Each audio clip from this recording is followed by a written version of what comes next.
Hola, mi nombre es Waldo Manuel García Navarro y hoy voy a presentarles un tema muy importante dentro del proceso penal acusatorio, la etapa de investigación en su fase inicial.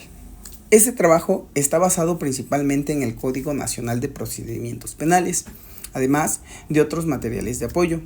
El objetivo es que entendamos qué sucede en esta fase, quiénes participan, cuáles son sus límites y cómo se garantiza el respeto a los derechos humanos. La fase inicial de investigación comienza desde que se presenta una denuncia o querella, o cuando el Ministerio Público advierte hechos que pueden constituir un delito. Desde ese momento se abre la carpeta de investigación y empiezan a practicarse actos de indagatoria. Esta fase termina con la formulación de imputación ante el juez de control. Si no se llega a ese punto, la investigación puede finalizar de manera anticipada con mecanismos como el archivo temporal o los criterios de oportunidad. Es decir, esta fase marca el tránsito entre la recopilación de datos y la decisión de si existe o no una acusación formal contra una persona. En esta etapa intervienen varios sujetos con funciones específicas. El Ministerio Público dirige la investigación. La Policía de Investigación actúa bajo su mando y los peritos aportan conocimientos especializados. Por otro lado, tenemos al imputado y su defensor, quienes deben tener la oportunidad de participar activamente. También la víctima u ofendido, junto a su asesor jurídico, tienen un papel muy importante para exigir justicia y reparación del daño. Finalmente, el juez de control supervisa que los actos de investigación respeten la Constitución y la ley. De esta manera, se mantiene un equilibrio entre el poder del Estado y los derechos de las personas. Los actos de molestia y requisitos legales. Los actos de molestia son aquellas diligencias que afectan directamente los derechos fundamentales de una persona, como la libertad, la intimidad o la propiedad. Por eso, la Constitución y el Código Nacional Penal de Procedimientos Penales establecen requisitos muy claros. Todo acto debe de estar fundado y motivado, y en los casos más invasivos es necesaria la autorización del juez de control.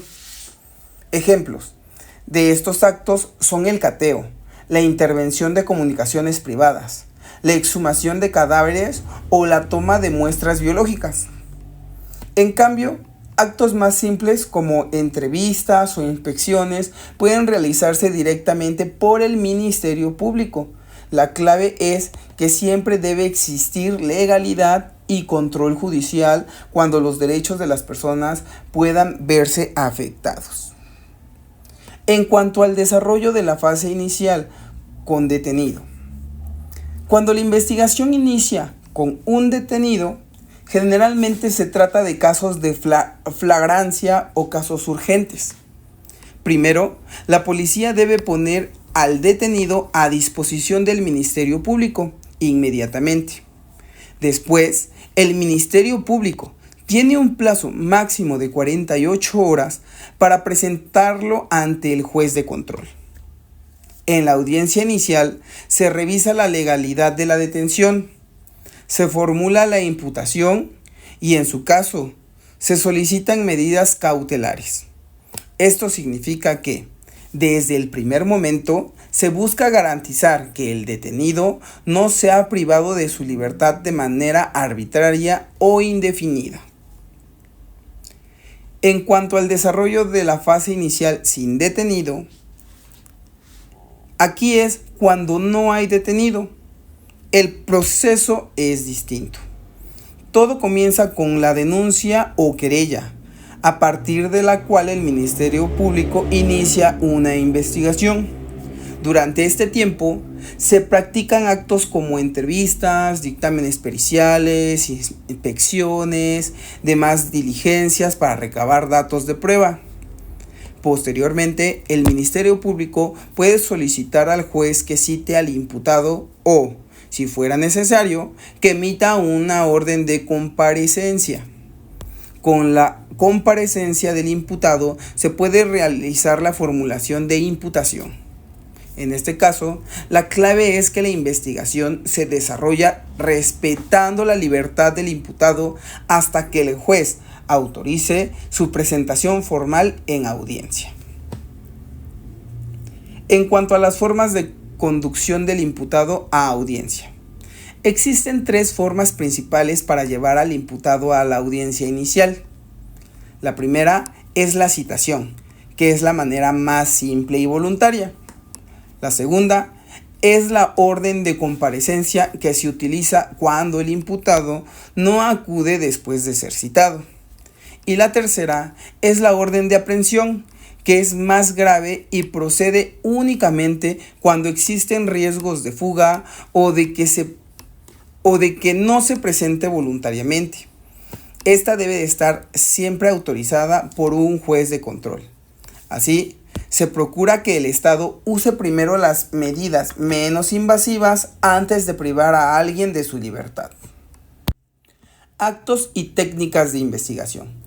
Dentro de esta etapa encontramos 2 tipos de diligencias: los actos y las técnicas de investigación. Los actos incluyen entrevistas, inspecciones de lugares, reconocimientos o dictámenes periciales. Las técnicas, en cambio, son más invasivas y requieren autorización judicial. Hablamos de cateos, intervención de comunicaciones privadas, exhumación de cadáveres, localización geográfica en tiempo real o la toma de muestras biológicas. La diferencia está en que los actos ordinarios sirven para recabar datos sin afectar derechos fundamentales, mientras que las técnicas sí los pueden afectar y por eso necesitan control judicial. Los requisitos de autorización judicial. ¿Cuáles son?